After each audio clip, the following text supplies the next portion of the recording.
Hello everyone. आज मैं आप लोगों को फिर से कुछ मिस्टेक्स बताने वाली हूँ जो हम लोग इंग्लिश में करते ही रहते हैं, क्योंकि अभी तक तो नहीं पता था। हाँ, बट अब पता लग गया है, तो आज के बाद नहीं करेंगे, right?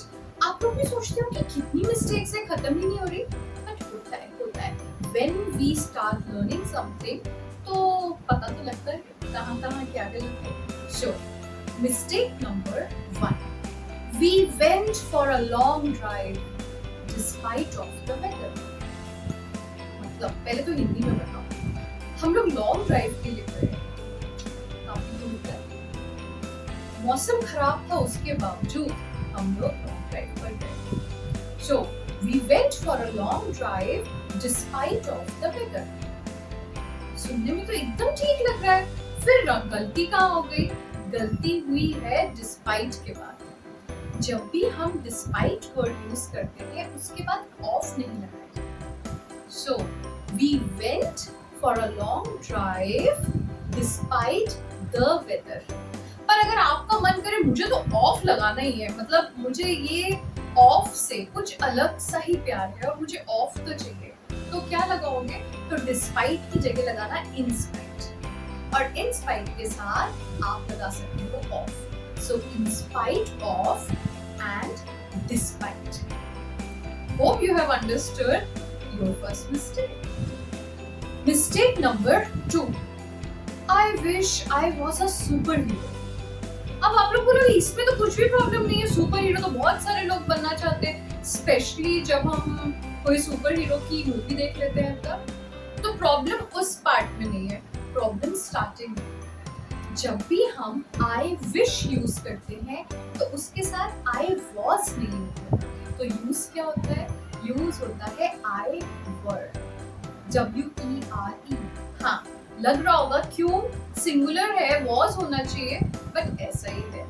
I wish I were a super hero. Mistake number 3. I went for a walk today morning. अब आप लोग बोलोगे ये तो एकदम गलत नहीं है, ये तो सभी बोलते हैं। हाँ, सभी बोलते हैं, लेकिन सबको पता नहीं है ना। आपको पता लगने वाला है आज।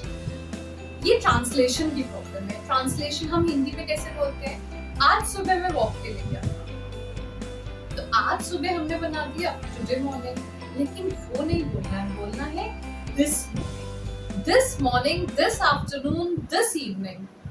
Got it? So you have to say I went for a walk this morning. हाँ, yesterday morning, tomorrow morning दोनों सही है, उसमें कोई प्रॉब्लम नहीं है, लेकिन आज वाला बन जाएगा this morning. Okay, last mistake for today. I want to dance on a song. Let's dance on a song. अब बोलोगे इसमें क्या गलत है? ये तो एकदम ठीक है।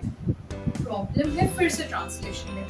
हम हिंदी में कैसे बोलते हैं? उस गाने पर डांस करने का मन करता है, चलो वो सॉन्ग प्ले करो, उस पर डांस करते हैं, यही बोलते हैं ना, उस पर या उस पे डांस करते हैं। This is what we all say. और फिर जब उसको इंग्लिश में ट्रांसलेट करा तो उस पर और उस पे बन गया ऑन। लेकिन खुद सोचो, सॉन्ग अगर ये सॉन्ग है तो उसके ऊपर डांस कैसे करोगे भाई? नहीं कर सकते ना।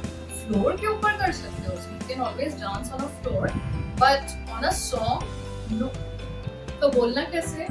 बोलना ऐसे है, I want to dance to a song, or let's dance to this song. So don't forget, we don't dance on a song, we always dance to a song. If you feel that you are actually learning something, please hit the like button and share this video with your friends. Also, don't forget to subscribe to my YouTube channel. This is Anushree signing off. Thank you.